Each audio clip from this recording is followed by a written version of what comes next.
힘든 난임 치료 여정을 저와 함께 울고 웃으며 졸업하신 분들의 사연을 소개해드리는 저 두 줄 봤어요. 그 두 번째 사연을 소개해드리도록 하겠습니다. 두 번째 사연을 보도록 하겠습니다.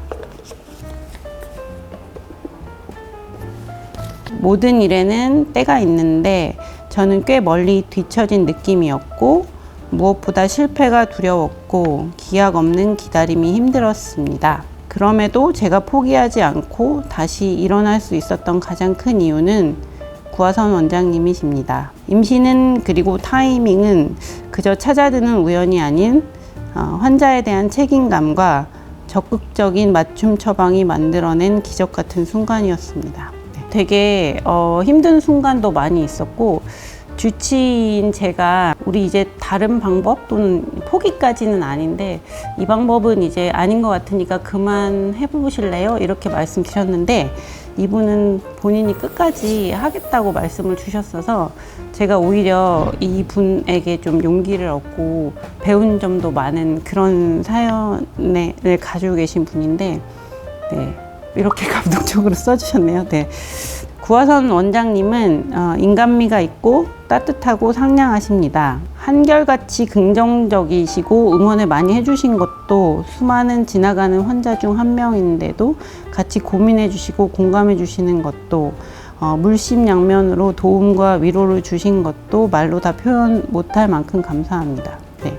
이게 난임 치료를 하다 보면 굉장히 처음에는 밝게 들어오셨던 분들도 되게 지쳐 가시는 분들이 많이 계셔서 그런 분들과 함께 축 처져 있을 수는 없어서 저는 좀 긍정적인 얘기를 많이 하는 편인데 이제 그런 게 도움이 많이 되셨다고 하니까 제가 너무너무 감사하네요.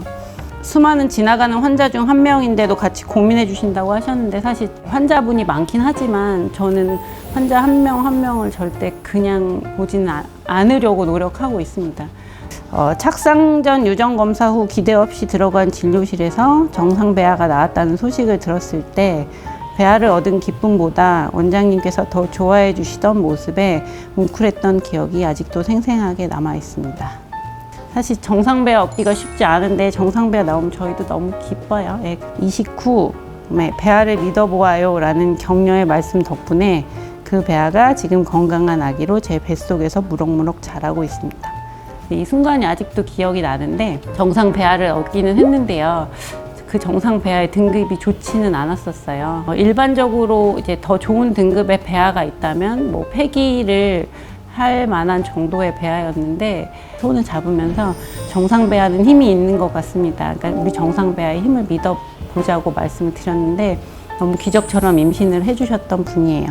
저희 환자들이 임신을 하고 나면 거의 일주일에 한 번씩 병원을 오시는데 자연 임신하신 분들은 거의 3주에서 4주 간격으로 초반에는 병원을 다니시거든요. 근데 저희 환자들은 너무너무 불안해하시고 매주가 고비이기 때문에 임신 초반에 자주 내원을 하세요.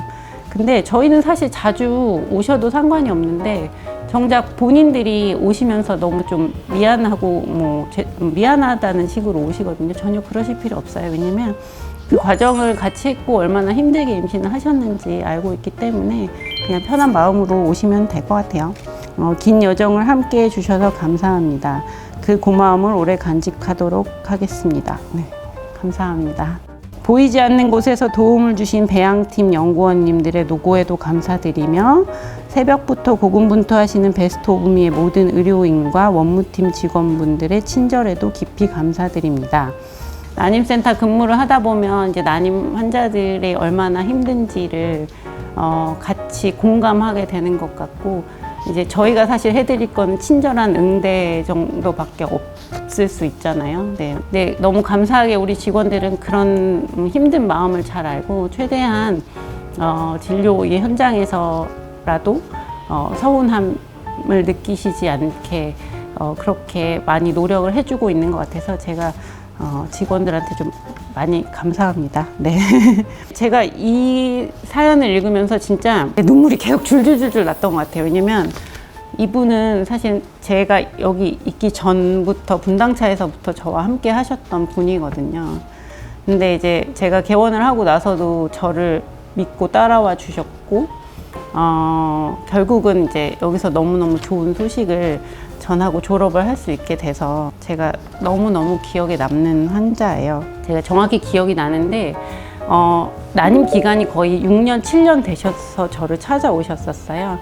그래서 그냥 그때는 30대 후반 정도 되셨었기 때문에 제가 그러면 시험관을 합시다 이렇게 해서 했는데, 2번의 냉동배아 이식이 모두 실패를 했어요.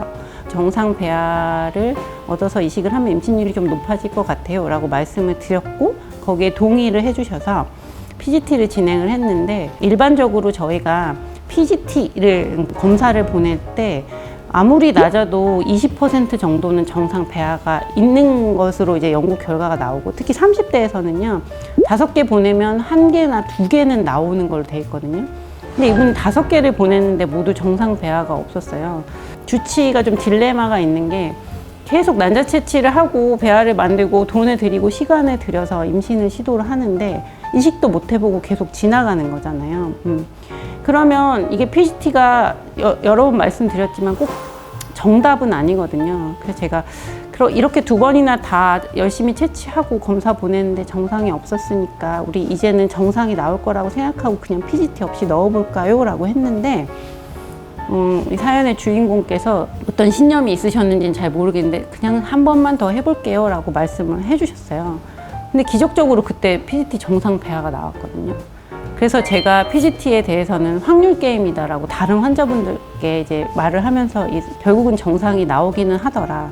그러니까 한번 지치지 말고 해보자. 이제 이런 얘기들을 많이 꺼낼 수 있는 계기가 됐고, 그래서 이 환자분이 사실은 저한테 스승이신 거예요. 환자를 통해서 많이 배우고 경험이 쌓이면서 다른 환자분들한테 용기도 드릴 수 있고, 그러니까 제가 환자분을 끌어갈 수 있는 원동력들은 다 저의 경험인 것 같습니다.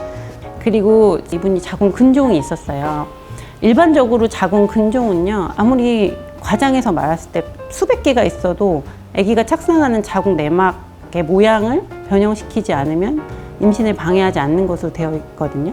그 자궁 근종을 둔 채로 한 2번 정도 이식을 했는데 실패를 했고, 그래서 이게 근종이 원인일 수 있으니 근종 수술을 하자라고 말씀을 드렸었고, 또 좀 힘든 수술이었는데 잘 견디고 오셔가지고 네, 이식을 해서 바로 그러니까 수술 이후에 임신에 성공하신 분이에요. 저를 너무 믿어주신 것에 대해서 너무 감사드리고, 또 둘째도 어떻게 또 잘 할 수 있도록 열심히 해보겠습니다.